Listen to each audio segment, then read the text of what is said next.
আমি কিছু কথা বলবো,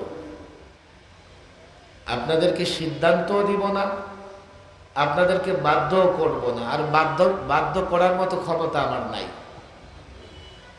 আমার হাতে রাষ্ট্রীয় শক্তিও নাই, পাওয়ারও নাই। বাধ্য করতে পারবো না, করবার ক্ষমতাও নাই। তবে এই বর্তমান প্রেক্ষাপটে কিছু কথা, নসিহত নয়, পরামর্শমূলক আমি আপনাদের সামনে তুলে ধরতে চাই।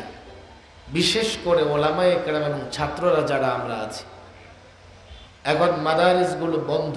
আমার মনে হয় এই মাহফিলে মাদ্রাসার ছাত্রের সংখ্যাই বেশি হবে।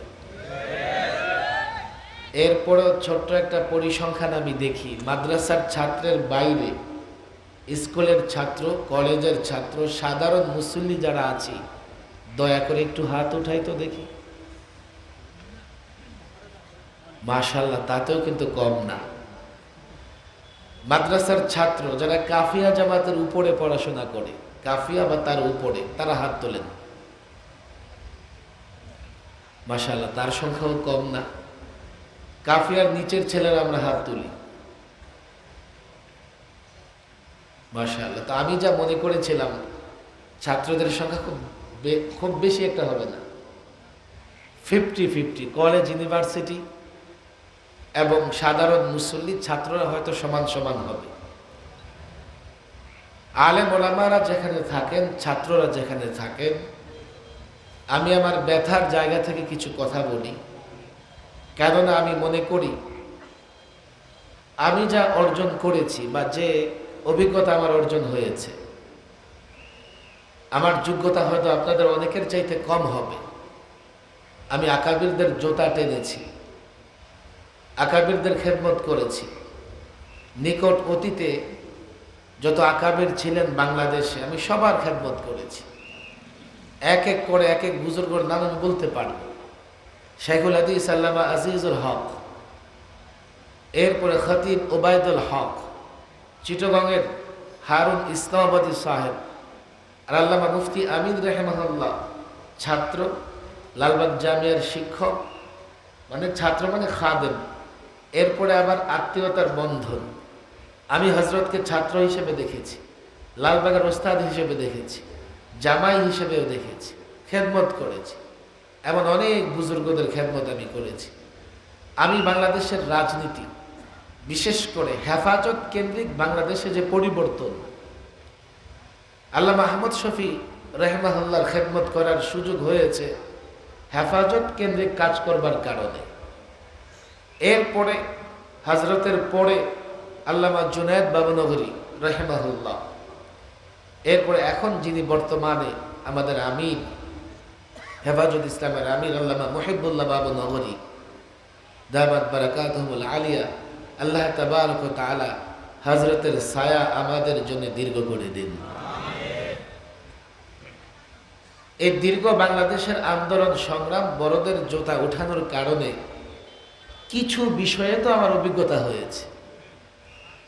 হয়তোবা অনেক আলেমের অনেক বিষয়ে অভিজ্ঞতা থাকতে পারে, কিন্তু বাংলাদেশে কি করে আমরা ইসলাম টিকিয়ে রাখব, এদেশে কি করে আমরা ইসলাম প্রতিষ্ঠা করব, এদেশে মানুষের ঈমান আমল আমরা কি করে হেফাজত করব, আমাদের কিভাবে কথা বলতে হবে, আমাদের কোন কর্মসূচি গ্রহণ করতে হবে, আমাদের কোন দিকে সফর করতে হবে, আমাদের কখন কোন উদ্যোগ গ্রহণ করতে হবে, কোন কাজের জন্য কতটা ত্যাগ স্বীকার করতে হবে, আমি নিজ চোখে যেহেতু বড়দেরকে দেখেছি, আমি মনে করি এই তাজরিবা অভিজ্ঞতা মানার জন্য নয়, আপনাদের নিজেদের অভিজ্ঞতার সঙ্গে মিলিয়ে নতুন উদ্যোগ গ্রহণ করার জন্য এগুলো আপনাদের জানা দরকার। কিন্তু সময় এখন এমন, আপনি জানেন, আপনারা ভালো করেই জানেন, কেরামান কাতিবিন সময় নেয়, কিন্তু এই যে ক্যামেরাগুলো আমার দিকে তাকিয়ে আছে, সময় নিচ্ছে না, লাইভ প্রচার হয়ে যাচ্ছে। গুনাহ হয়ে গেলেও ফেরেশতা একটু অপেক্ষা করে দেখি তওবা করতেছে কিনা। আর এখানে কিন্তু ভুল হয়ে গেলেও অপেক্ষা করার কিছুই নেই। আমি উঠার আগে আমার সম্পর্কে সব খবর হয়ে যাবে। যার জন্য বর্তমান প্রেক্ষাপটে চাইলেই সব বিষয়ে কথা বলা যায় না, চাইলেই সব বিষয় নিয়ে ব্যাখ্যা বিশ্লেষণ করা যায় না। এজন্য আমি আলেম ওলামাদের বলবো, নিজেরা বসেন, বারবার বসেন, বারবার একত্রিত হন, একটু চিন্তা করে দেখেন। আমার আগে মাওলানা হাসান জামিল সাহেব বয়ান করে গেছেন, তার বক্তৃতা একটা চিত্রই ফুটে উঠেছে যে আমরা কতটা ভয়াবহ অবস্থায় আছি। আমাদের ঈমান, আমাদের ইসলাম কেড়ে নেবার জন্য কতটা ষড়যন্ত্র হচ্ছে। আপনি বলবেন আমি তো দুর্বল, আমি তো অসহায়। হ্যাঁ, আমরা দুর্বল, আমরা অসহায়, আমরা যখন একক, কিন্তু আমরা যখন সম্মিলিত, আমরা যখন দেশের মানুষ, দেশের ইমানদার মানুষকে আমাদের কাছে নিতে পারি, আমাদের সঙ্গে নিতে পারি, তো আমরা বাংলাদেশেও অ্যাটম বোমার চাইতে শক্তিশালী। আর আমরা যত বিচ্ছিন্ন, আমরা ততটা দুর্বল। আমরা যতটা নিজের মতামতকে প্রাধান্য দিয়ে চুপ করে থাকবো, ততটাই দুর্বল হতে থাকবো। আমি বলি না আমার মত আপনি মেনে নেন, না না না, চলুন আমরা নিজেরা মতামত আয়োজন নিয়ে, মতামতের অনুষ্ঠান আয়োজন করে একে অন্যের সঙ্গে মত বিনিময় করি। কোরআনে কারীমের একখানা পরিচিত আয়াত আমি তেলাওয়াত করেছি, লাউলা ইয়ানহাহুমুর রাব্বানিয়ুনা ওয়াল আহবার। যদি আল্লাহ ভক্ত পীর মাশায়েখ ওয়াল আহবার, ইহুদি আলেমদেরকে আহবার বলা হয়, যদিও এই আয়াতে আল্লাহ তাবারক ওয়া তাআলা ইহুদি আলেমদের অবস্থা বর্ণনা করতেছেন। হযরত আব্দুল্লাহ ইবনে আব্বাস বলেছেন, কোরআনে কারীমে আলেমদের জন্য এই আয়াতের চাইতে কঠিন হুঁশিয়ারি আর কোন আয়াতে বর্ণনা করা হয় নাই। আলেমদের প্রতি চরম হুঁশিয়ারি উচ্চারণ করা হয়েছে আয়াতে। আমি জানি আপনারা জানেন, আমি জানি আপনারা তর্জমাও বুঝেন, কিন্তু সব জানাই সব সময় আমলে রূপান্তরিত হয় না। চলুন না তাকরার করে দেখি। আমরা মাঝে মধ্যে কিছু কথা দায়িত্ব নিয়ে বলি, অনেকে আবার বলে উনি এটা বলে কেন। আমি বলি, আমি যখন কোরআনে কারীমের এই আয়াতগুলোর দিকে তাকাই, আমি স্থির থাকতে পারি না। সবচাইতে কঠিন হুঁশিয়ারি সেটা কি? লাউলা ইয়ানহাহুমুর রাব্বানিয়ুনা ওয়াল আহবার আন কাউলিহিমুল ইসম ওয়া আকলিহিমুস সুহত। যদি আল্লাহ ভক্ত পীর মাশায়েখ ওলামায়ে কেরাম, আয়াতের তর্জমা তো ভিন্ন, ইহুদি আলেমদের সমালোচনা করেছেন আল্লাহ যে তারা কেন তাদের জাতিকে মিথ্যা কথা, দুর্নীতি, অবৈধ উপার্জন, হারাম উপার্জন থেকে বিরত রাখে না। এরপরে আল্লাহ যে শব্দ উচ্চারণ করেছেন, লাবিসা মা কানু ইয়াসনাউন, ইয়াসনাউন বলা হয়েছে, ইয়াফআলুন বলা হয় নাই। লাবিসা মা কানু ইয়াসনাউন, তারা যে কাজ করছে, অর্থাৎ তাদের কওমকে মিথ্যে কথা, দুর্নীতি থেকে বিরত না রেখে তারা যে কাজ করছে, এটা অত্যন্ত মন্দ কাজ। লাবিসা মা কানু ইয়াসনাউন এ কথা বলা হয় নাই, লাবিসা মা কানু ইয়ামালুন এ কথা বলা হয় নাই, লাবিসা মা কানু ইয়াফআলুন তারা যা করছে মন্দ, না না, সনাআত, সনাআ ইয়াসনাউ। আমি যদি একজনকে জিজ্ঞেস করি, ভাই আপনার পেশা কি, এর মানে হচ্ছে আপনি দীর্ঘ সময় ধরে কি করেন। আপনার পেশা কি মানে এই নয় যে আপনি এখন কি করেন। আমি বলবো আপনার পেশা কি, আপনি বললেন যে আমি ভাত খাই, এটা আমি দেখতেছি ভাত খান। পেশা মানে সকাল সন্ধ্যা দিন রাত মাস আপনি কি করেন। তারা যা করছে এটা এত চরম নিন্দনীয় কাজ, যা আল্লাহ তাবারক ওয়া তাআলা ইয়াসনাউন দ্বারা ব্যক্ত করেছেন। আলেম ওলামা, ছাত্র জনতা, আয়াতের তাফসীর করলে অনেক সময় লাগবে। এর মানে হচ্ছে এ উম্মতের আলেমরা যদি মিথ্যা থেকে, দুর্নীতি থেকে এই জাতিকে নিষেধ না করে, বিরত না রাখে, তাদেরও সমালোচনায় আয়াতে তারা বড় মন্দ কাজ করতেছে। কথা ঠিক না ঠিক? এখন আমি যদি সমাজে কোনো মিথ্যা, আমি যদি সমাজে কোনো দুর্নীতি দেখি, আমি যদি সমাজে কোনো অবৈধ কাজ দেখি, আল্লাহ প্রদত্ত ওই হুমকির ভয় আমি পাই, আমি যদি না বলি তো সে আয়াতের অন্তর্ভুক্ত আমিও হয়ে যাব। এক্ষেত্রে যেই বিষয়টা আসবে এখানে যে আমি কি পারবো, আমি কি করব, আমি কতটা করতে পারবো, আমার কথায় কি হবে, হ্যাঁ আমি সেটা জানি। সেই জন্যে আওয়াজকে উঁচু করতে হবে। একজনের আওয়াজ উঁচু না হলে 10 জনে মিলে আওয়াজ দিতে হবে।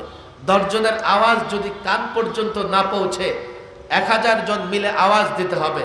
1000 জনের আওয়াজ যদি তাদের কর্ণগহ্বরে না পৌঁছে 1000 না লক্ষ লোকে আওয়াজ দিতে হবে। লোকদের সমবেত করতে হবে, লোকদের জাগ্রত করতে হবে। চুপ করে বসে থাকলে আল্লাহর কাছে জবাব দেওয়া যাবে না। আলেম ওলামাদের ছাত্রদের আমি বলি, দেখো আমার উপর নারাজ হন, আমি বড়দের কথা নকল করতেছি।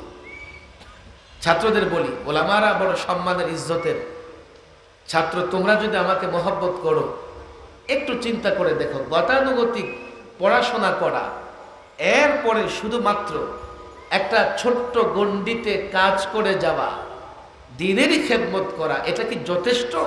না এর বাইরে তোমার আমার কোনো দায়িত্ব আছে? এর বাইরে দায়িত্ব আছে কিনা তা এই আয়াতই তো বলছে। আমাদের প্রতিবেশী দেশে মাদ্রাসার সংখ্যাও কম নয়, বড় মাদ্রাসাও কম নয়, মাশাআল্লাহ আলেমও বড় বড়। কিন্তু দেখো এক এক কি হচ্ছে, সর্বশেষ ইউপিতে এক ওড়ারে সমস্ত কিন্ডারগার্টেন ইসলামিক স্কুলগুলো বন্ধ করে দিল।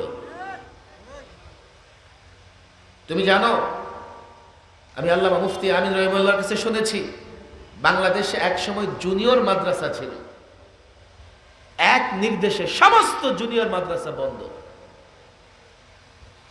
বলবো যে এখন তো মাদ্রাসা বন্ধ হবে না, এখন মাদ্রাসা বন্ধ করবার দরকার নাই, আলিয়া মাদ্রাসাগুলো অলরেডি স্কুলের মতো হয়ে গেছে। এখন আলিয়া মাদ্রাসার বইয়ের প্রচ্ছদে হারমোনিয়ামের ছবি থাকে, হিজাব ছাড়া নারীর ছবি থাকে। ওখানে আলেমরা চাকরি করে না, ছাত্ররা পড়ে না।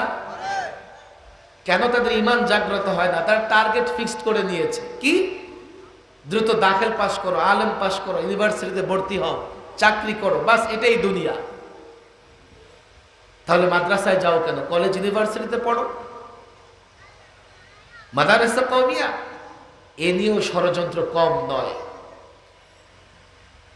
একটা ষড়যন্ত্রের ব্যাখ্যা দিতে গেলে অনেক লাগবে। এগুলো প্রথম কাজ হচ্ছে জাতিকে বুঝাইতে হবে। এই জায়গায় আমাদের বড় দুর্বলতা, আমরা আলেম হই কিন্তু দায়ী হই না, তলিবুল আলেম হই কিন্তু দায়ী হই না, আমরা মুসল্লি হই দায়ী হই না, আমি মুসলমান যুবক কিন্তু আমি দায়ী নই। অথচ আমাদের প্রত্যেকের উপরে দ্বীনের প্রত্যেকটা বিষয় যেটুকু জানি জাতির কাছে পৌঁছে দেওয়া আমার দায়িত্ব। আমি ইদানি এই কথাগুলো বারবার বলতেছি, মাদ্রাসার ছেলেদের বারবার বলি, দেখো আমি ব্যক্তিগতভাবে আলেম হলাম এটা আমার জন্য যথেষ্ট নয়।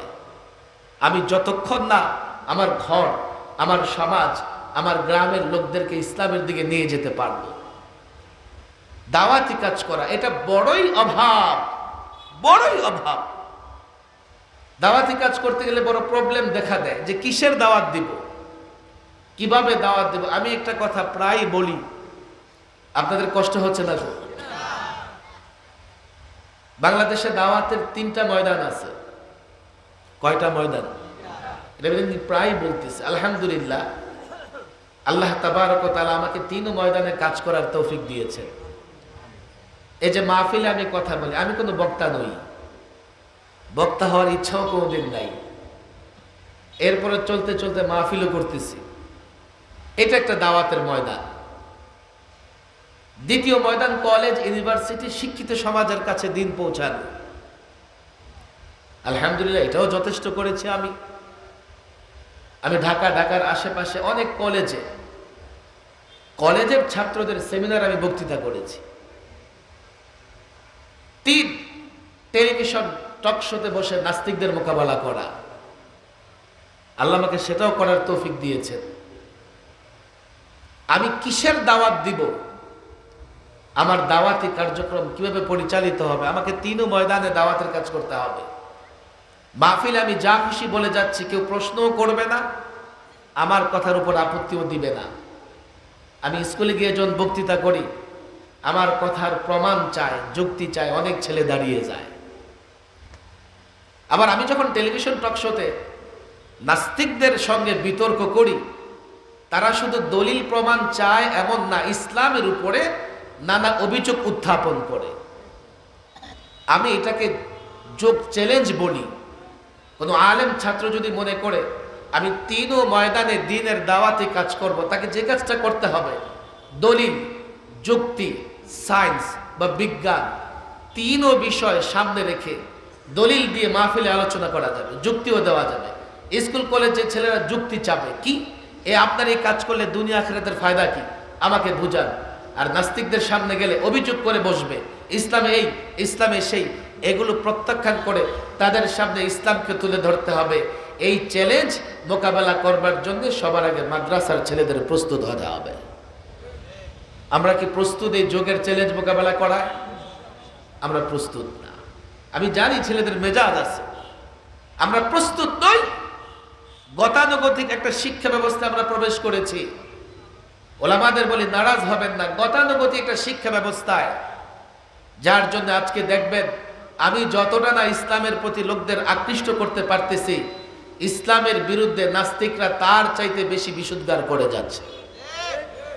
মাহফিলে এই লোকজন দেখে আপনারা তো অবাক হবেন, আহা কত লোক মাহফিলে জমায়েত হয়েছে। আপনারা আবার দেখেন একজন নাস্তিক ইসলামের বিরুদ্ধে কথা বলতেছে, তাকেও লক্ষ মানুষ বাহাবা দিতেছে, লাইক দিতেছে, কমেন্ট করতেছে। আমি যখন সেখানে প্রবেশ করি অবাক হই, নাম তো মুসলমানের, দেশটা মুসলমানের, গড়ে তো মুসলমান ছাড়া অন্য কিছু দেখি না। তাহলে এই নাস্তিকের পোস্টে নাস্তিককে সমর্থনকারী কারা? এর মানে এদেশের রন্ধ্রে রন্ধ্রে এই পরিমাণে নাস্তিক ইসলাম বিদ্বেষী প্রবেশ করে আছে, আমার খবরও নাই। আমি যুবকদেরও বলি, এই চ্যালেঞ্জ যদি মোকাবেলা না করা যায়, ইসলামকে যৌক্তিক জায়গা থেকে সর্বত্র যদি ইসলামকে প্রচার করা না যায়, ইসলামও ধরে রাখতে পারবো না, আমরাও এদেশে থাকতে পারবো না। তবে এখানে বড় বাধা আছে। সবচাইতে বড় বাধা যারা ক্ষমতায় থাকে তারা। অনেক বুঝাবার চেষ্টা করেছি, আলেম ওলামারা কারো দুশমন নয়, আলেম ওলামারা কারো বিরোধী নয়। আলেমরা যা বলে বুঝবার চেষ্টা করো, আলেমরা যা বয়ান করে বুঝবার চেষ্টা করো, তাতে তোমারও কল্যাণ, জাতিরও কল্যাণ। কিন্তু তারা বুঝে না। কেন বুঝে না জানেন? হযরত মূসা আলাইহিস সালাম যখন ফেরাউনকে দাওয়াত দিলেন, ফেরাউন বলেন যে তুমি যে নবী, প্রমাণ দেখাও। হযরত মূসা প্রমাণ দেখিয়েছেন। প্রমাণ দেখে ফেরাউন কি মুসলমান হয়ে গেছিলেন? قال للملأ حوله إن هذا لساحر عليم। দেখো মূসা কত বড় জাদুঘর, কত বড় জাদুঘর। এতটুকু বলে শেষ করে নাই, খেয়াল করে শুনেন। এরপরে ফেরাউন কি বলে? ইউরিদু আইয়ুখরিজাকুম মিন আরদিকুম বিসিহরি। আলেম ওলামা তোলামাদের বলি, এ জাতি, ইউরিদু আইয়ুখরিজাকুম মিন আরদিকুম বিসিহরি, এই মূসা জাদুর মাধ্যমে তোমাদেরকে তোমাদের দেশ ছাড়া করতে চায়। ইউরিদু আইয়ুখরিজাকুম মিন আরদিকুম বিসিহরি, এই যে জাদু দেখিয়েছে মূসা, এই জাদুর মাধ্যমে তোমাদের ক্ষমতাচ্যুত করতে চায়। ফামাযা তা'মুরুন, বলো তোমরা আমি কি করতে পারি? আমাদের জমায়েত যখন দেখে, আমরা যখন বড় জোরে কথা বলি, চিৎকার করে কথা বলি, তো একদল দেশের সরকারকে বলতে থাকে, দেখো দেখো এই মৌলবীরা জমায়েত হয়েছে, তোমাদের ক্ষমতাচ্যুত করতে চায়। আল্লামা মুফতি আমিন রাহিমাহুল্লাহ বারবার বলতেন, একজন আলেমকে আল্লাহ এত সম্মান দিয়েছে, 10টা মিনিস্টারকেও আল্লাহ এত সম্মান দেয় নাই। আলেম এদেশের মানুষের হৃদয়ের মণিকোঠায় আছে। আলেমরা এমপির জন্য, মিনিস্টার হবার জন্য লালায়িত নয়। ওই শয়তানেরা বুঝায় তাদেরকে, ইউরিদু আইয়ুখরিজাকুম মিন আরদিকুম বিসিহরি। মৌলবীরা জমায়েত করে ইসলামের কথা বলে তোমাদের ক্ষমতাচ্যুত করতে চায়। শাপলায়ও বলেছি, সারা বাংলাদেশে বলেছি। আল্লামা মুফতি আমিন রাহিমাহুল্লাহ 11তে যখন নারী নীতিমালা বিরোধী আন্দোলন করেন, পরিষ্কার বলেছেন, কোরআন হাতে নিয়ে বলেছেন, কাউকে ক্ষমতায় আনবার জন্যে, ক্ষমতাচ্যুত করবার জন্য নয়, আমি কোরআনের জন্য আন্দোলন করি। কোরআনের কোনো বিধিবিধান, কোরআনের কোনো আয়াতকে বিকৃত করা হবে, কোনো আলেম মেনে নিতে চায় না। এই কাজে আমাদের সঙ্গে সবাই থাকবে, সবাই আছে। শাপলায় বলেছি, কাউকে ক্ষমতাচ্যুত করা কিংবা কাউকে ক্ষমতায় বসানো ইমানি আন্দোলনের উদ্দেশ্য হতে পারে না। যত ইমানদার আছে, যত মুমিন আছে, সবার ইমান হেফাজত করবার জন্যে আমরা কথা বলি। এরপরেও শয়তান যখন তাদেরকে বলে যে আলেম ওলামারা জমায়েত করে তোমাদের ক্ষমতাচ্যুত করতে চায়, ওই ফেরাউন যেমনি ভাবে ক্ষমতা কেন্দ্রিক তার জাতিকে উদ্বুদ্ধ করে হযরতে মূসার মোকাবেলায় লাগিয়ে দিয়েছে, আজকালের ফেরাউনরা তাদের দল, তাদের সংগঠনকে উদ্বুদ্ধ করে আলেম ওলামাদের বিরুদ্ধে লাগিয়ে দিয়েছে। এছাড়া অন্য কিছু না। এই চ্যালেঞ্জও আপনাদের মোকাবেলা করতে হবে। যোগে কোন পয়গম্বর ফুলের মালা দিয়ে দাওয়াতি কাজ শুরু করেছেন এমন নয়। আমাদের নবী মুহাম্মদ সাল্লাল্লাহু আলাইহি ওয়াসাল্লাম দাওয়াত দিয়েছেন, পেছনে পেছনে যেই লোকটা বলেছে আরে এ মুহাম্মদ এটা পাগল, এ মুহাম্মদ আত্মীয়তার সম্পর্ক ছিন্নকারী, তার কেউ ছিল না আপন চাচা, তার গোত্র, তার বংশ। কেন আলেমদের, আমি এই জায়গায় এসেই অনেক আলেমের সঙ্গে একমত হতে পারি না। কেউ যদি মনে করে ফুলেল শুভেচ্ছার মাধ্যমে দ্বীনের খেদমত করবে, কোন পয়গম্বর পারে নাই, সাহাবায়ে কেরাম পারে নাই, মুহাদ্দিসিন পারে নাই, আমাদের আকাবেরগণ পারে নাই। আমি বাংলাদেশে আকাবেরদের দেখেছি, বাংলাদেশের বুজুর্গকে দেখেছি, আজকে ওলামায়ে কেরাম, ছাত্র সমাজ। এই জায়গায় বলি, আমরা হঠকারী নই, আমরা হঠকারী নই, আমরা বিদ্বেষী নই। আমরা যথাযথ জায়গায় আমাদের আওয়াজ পৌঁছে দিতে চাই। আমরা হিকমতের সঙ্গে, প্রজ্ঞার সঙ্গে, যুক্তির মাধ্যমে আমাদের দাওয়াত তাদের কাছে পৌঁছে দিতে চাই। কিন্তু তারা যদি ভয়ে, ভীতু হয়ে আমাদের বিরোধিতা করে, হ্যাঁ তোমরা করতে পারো, জুলুম করতে পারো, নির্যাতন করতে পারো, বন্দি করতে পারো, আল্লাহর কসম একজন আলেম দিন থেকে, ইসলাম থেকে, দিনের কথা বলা থেকে এক চুল পরিমাণ পিছপা হতে পারবে না।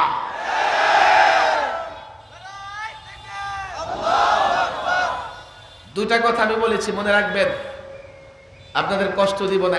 এক, এটা আমাদের দায়িত্ব যে আমরা জাতিকে মিথ্যা, ধোঁকা, প্রতারণা, অবৈধ, অনৈতিক, দুর্নীতি এগুলো থেকে জাতিকে বিরত রাখার নসিহত করব। এই দায়িত্ব আমাদের কে দিয়েছেন? আরো জোরে বলেন, কে দিয়েছেন? আল্লাহকে ভয় পাই আমরা। ইন্নামা ইয়াখশাল্লাহ মিন ইবাদিহিল উলামা। আমরা আল্লাহকে ভয় পাই, আল্লাহ প্রদত্ত সেই দায়িত্ব পালন করব তো ইনশাআল্লাহ। দুই, এই দায়িত্ব পালন করতে গেলে হঠকারী হওয়া যাবে না। দায়িত্ব পালন করতে হলে আমি কি দায়িত্ব পালন করব, ইসলাম সম্পর্কে আমাকে জানতে হবে। আর ইসলামের দাওয়াত পৌঁছানোর জন্যে যে তিন ময়দানে দাওয়াতি কাজ করব, সেখানে শুধু দলিল দিলেই, কিতাবাদি দিয়ে আমার এই দাওয়াতি কাজের জন্য যথেষ্ট হবে না। যুক্তির প্রয়োজন হবে, প্রয়োজনে বিজ্ঞানেরও প্রয়োজন হতে পারে। যা কিছু প্রয়োজন হয় না কেন, আমাদের ছেলেরা বলবে যে হুজুর যুক্তি, সায়েন্স, বিজ্ঞান এত কিছু দিয়ে আমরা কিভাবে দাওয়াতি কাজ করব। দেখো আমাদের আকাবির সাঈদ আহমদ পালনপুরি, আমরা নাম তো সবাই শুনেছি, রাহিমাহুল্লাহ। হযরত যখন রাহমাতুল্লাহিল ওয়াসিআ, হুজ্জাতুল্লাহিল বালিগার উর্দু সরা লিখলেন, আল্লামা মুফতি আমিন রাহিমাহুল্লাহ আমাদের ডেকে বললেন, এই দেখো এই ওলামায়ে দেওবন্দের উপর একটা করজ ছিল, করজ, ঋণ ছিল। সাঈদ আহমদ পালনপুরি সাহেব এই ঋণ শোধ করে দিয়েছে। আমি নিজে হুজুরের কাছে হুজ্জাতুল বালাগা মোতালা করেছি। এত কঠিন আরবি, এর অনেক কিছুই বোঝা যায় না। সাঈদ আহমদ পালনপুরি রাহিমাহুল্লাহ এত সহজ উর্দুতে এটার তর্জমা করেছেন, এখন ইবতেদায়ে আওয়ালের ছাত্র সেটা পড়ে বুঝতে পারবে। এক হুজ্জাতুল্লাইল বালেগা রাখো, হাকিমুল উম্মাহ আশরাফুল জওয়াব রাখো। ডক্টর মাহমুদ চুগতাই, আল্লাহু আকবার, হাকিম ডক্টর মাহমুদ চুগতাই প্রায় 11 খণ্ডের সুন্নাত এবং সায়েন্সের উপরে কিতাব লিখে ফেলেছে। কোথাও যেতে হবে না। আমি টেলিভিশনে অনেক বড় বড় ডক্টর, ইঞ্জিনিয়ার, আইনজীবী, ব্যারিস্টারের মোকাবেলা করেছি, আমাকে আলাদা করে পড়তে হয় নাই। আমাদের আকাবিরদের লেখা পুস্তক, বই পুস্তক পড়ে আমি তাদের মোকাবেলা করেছি।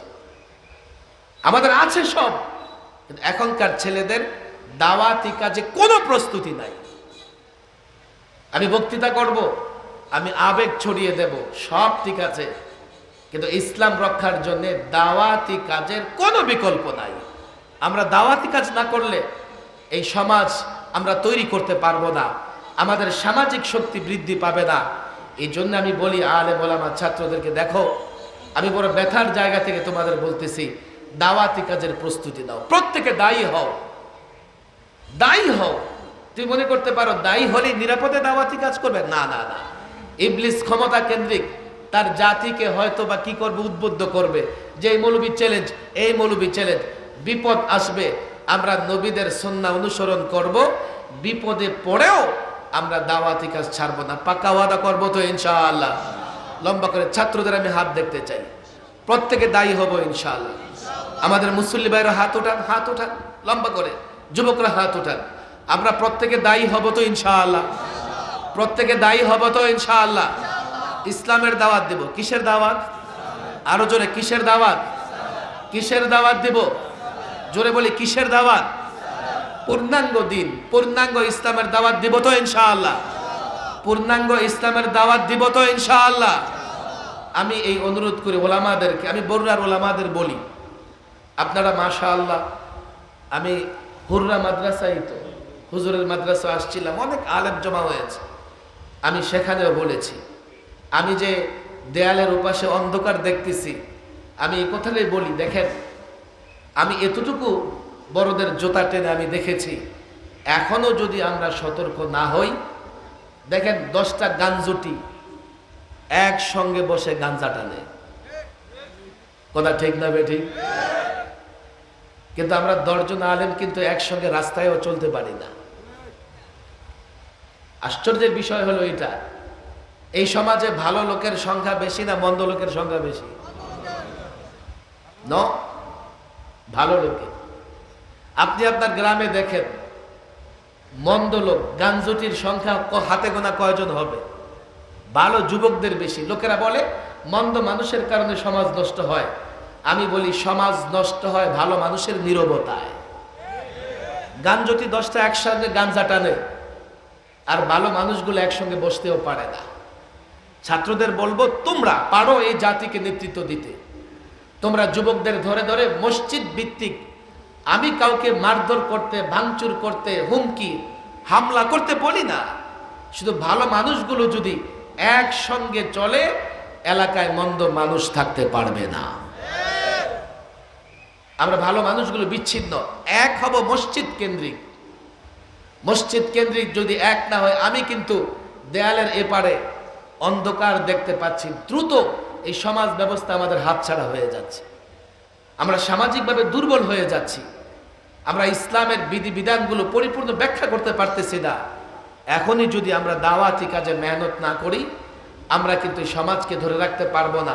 প্রায় বলি আমাদের একেবারে সব ধরনের কাজ করেছেন, কিন্তু এখন আমি অনেক কাজ করলে বাধাগ্রস্ত হই। কেন কেন বলো, আমাকে বলো।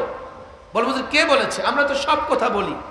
আরে শুধু কথাই তো কোনো যায় আসে না, কথা তুমি সারাদিন বলো, যতই তুমি মিষ্টি মিষ্টি জপতে থাকো, কোনোদিন তোমার মুখ মিঠা হবে না যতক্ষণ না মিষ্টি খাও।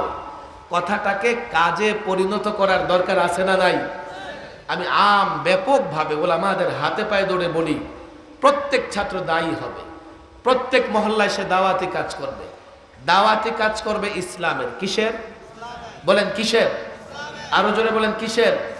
ইসলাম পূর্ণাঙ্গ দিন। আমি যদি পূর্ণাঙ্গ দিনের মেহনত এলাকায় করি, আমার বিশ্বাস পর্যায়ক্রমে মানুষ ইসলামের দিকে ধাবিত হতে থাকবে। আল্লাহ তাবারক ওয়া তাআলা এই ফাউন্ডেশনকে কবুল আর মঞ্জুর করে দিন। আপনারা সেই দুপুর থেকে বসে আছেন, আমি আপনাদেরকে আটকায় রাখতে চাই না, মাহফিল হবে ইনশাআল্লাহ, আরও হবে। মৌলানা মহিবুল্লাহ বোরহানও মেহনত করতেছে। আমি ওলামাদের বলি, ব্যাপকভাবে বলি, যেখানেই যুবক ছাত্ররা দিনই কাজ করে আপনারা পরামর্শ দেবেন, আপনারা সহযোগিতা করবেন। আল্লাহ তাবারক ওয়া তাআলা আমাদের সকলকে দ্বীনের দায়ী হিসেবে কবুল আর মঞ্জুর করে দিন। ওমা তৌফিকি ইল্লা বিল্লাহ ওমা আলাইনা ইল্লাল বালাগ। কোথায়? আচ্ছা আচ্ছা, আমাদের বট্টগ্রাম হুজুরের